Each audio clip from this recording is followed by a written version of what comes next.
Quelqu'un qui n'a pas de symptômes et qui est positif virologiquement, vous lui dites de rester 14 jours. C'est pas évident, même pour une personne saine, de l'enfermer pendant 14 jours. Donc, en fait, c'est pas par rapport aux conditions, mais par rapport au fait de restreindre un peu leur circulation. C'est tout à fait normal en cas d'épidémie. بالفعل كان الناس اللي يبراو ماهوش كل الحالات راح توفى ولا كان الناس اللي يبراو. احنا كل شخص عنده يعني دواء ولا لقاح حتى في الميادين الاخرى هو نرحبوا به يعني لحد الان ووزير الصحه كنأكد يعني كل الناس اللي عندهم اقتراحات يعني يتفضلوا يعني على مستوى وزاره الصحه. الى حد الان يعني ما فيه اي اقتراح قدم لوزاره الصحه وخاصه لوزير الصحه. لحد الان ما عندناش يعني استيطان المرض باش نمنعوا الاجتماعات ولا المساجد يعني ماهوش في الوضعيه الحاليه ما فيه حتى يعني ديريكتيف دون سو سونس. حنا نقولوا باش حتى الانفلونزا الموسميه ايضا نفس فيروس تاع كورونا وعندنا حد الان فيما يخص الانفلونزا الموسميه 20 وفيات. يعني احنا تدابير الوقايه باش ما يكونش حتى الفيروس تاع الانفلونزا ولا اي فيروس اخر في المجتمع. تدابير الوقايه كما قال الدكتور يوسفي قالها غسل الايدي المناديل الورقيه واحد اللي عنده واحد المريض ما يلزمش يتقرب من الاخرين ونشوف كي تشوفوا واحد المريض يعني يسعل ما تقربوش بزاف منه. هذو هي تدابير الوقايه. ولكن لحد الان في استيطان في الجزائر وحنا ما منعناش اي تجمعات. يعني الناس بنفسهم لازم يفهموا بلي ما لازمش تكون يعني des contacts fréquents avec beaucoup de gens, etc. Mais c'est tout, mais il n'y a pas de directive pour ça. On a isolement jusqu'au résultat. Il y a la démarche, la stratégie, on ne peut pas mettre en quarantaine tout le monde. Et c'est vrai qu'il y a une surveillance beaucoup plus importante sur des vols internationaux de pays où l'épidémie est vraiment beaucoup plus active que les autres. L'Italie, la France, la Chine, puisque le vol vers la Chine Pékin a repris. D'où les vols, ils font l'objet d'une surveillance très importante. Et également au niveau des ports, puisqu'il y a des navires de passagers, des navires de marchandises. Donc le dispositif est là. Et on a dit dès le départ, qui بدينا الندوات الصحفيه باللي ما كانش فيه جهاز يعطيك يعني 100% de réussite. يقدر تكون حاله ما عندهاش يعني الحمى وتقدر يعني تفوت الجهاز ولكن تمرض في بعض الايام عند دخولها. وهذا هو الديسبوزيتيف تاعنا.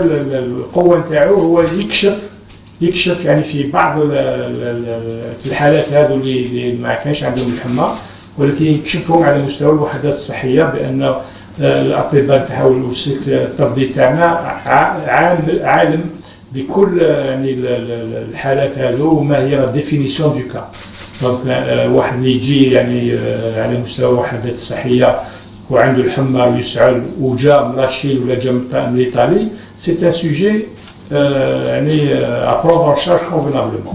Il y a le civisme, il y a la conscience du citoyen, monsieur algérien, justement, parce qu'avec ce qui se passe actuellement, ce que dit le docteur Fora, tout le monde maintenant sait qu'il y a cette épidémie. Et particulièrement lorsque vous parlez des personnes qui viennent de l'étranger.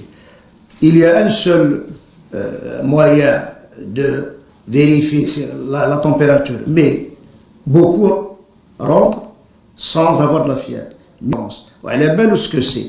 Donc, il est pratiquement, j'allais dire, préparé, en état d'alerte lorsqu'il vient en Algérie. Même de Hamma, mais dès qu'il commence à l'avoir le deuxième, le troisième jour, elle est belle ou belli, donc il doit s'adresser. Et le meilleur exemple, et je tiens à saluer, j'ai déjà fait, je le redis, je le refais encore une fois, saluer cette prise de conscience est importante de la dame avec sa fille. Les premiers cas, le comportement donc des autorités vis-à-vis de l'épidémie, يمشي تدريجيا والاجراءات تكون تدريجيا على حساب الوضعيه الوبائيه على حساب. لذلك راكم شفتوها في عده بلدان وين النهار الاول ما كان والو ومن بعد كاين بالك نقصوا من الحركه في بعض المدن ولا في بعض، ومن بعد ندوزوا للتجمعات. اذا انا حسب الوضعيه الوبائيه ما نقدروش نديروا اجراءات هكذا كبيره على اساس وضعيه وبائيه اللي مازال ما تطلبش هذا الشيء. كل بلاد عندها الحاله الوبائيه تاعها، منحنى تاعها الخاص.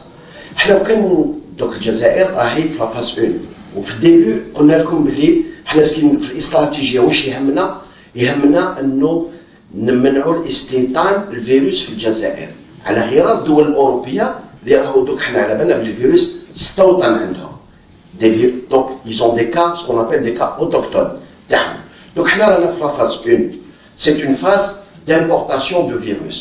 الاستراتيجيه درك ماشي منع التجمعات، الحراسه في الحدود باش تفهم، وان شاء الله ما نجوزوش لافاز 2.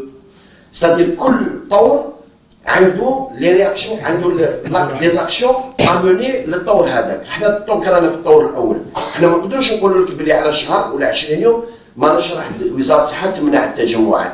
حنا نتكلموا عن الان ما عندناش الفيروس مستوطن، عندنا فيروس يجي من الخارج. فوالا اللي شفناه في الصين وخاصه عند اغلبيه الحالات، الاغلبيه الساحقه يمشوا للشفاء بدون مضاعفات وبدون ما حتى مشكل. هذا سي لي ستاتيستيك مونديال، الاحصائيات العالميه.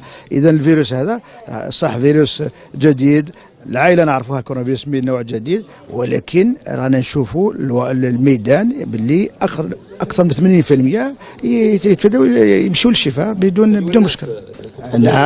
نعاود نقولوا انكور فوا بكل شفافيه، ما عندنا حتى دواء وما كاش دواء في العالم.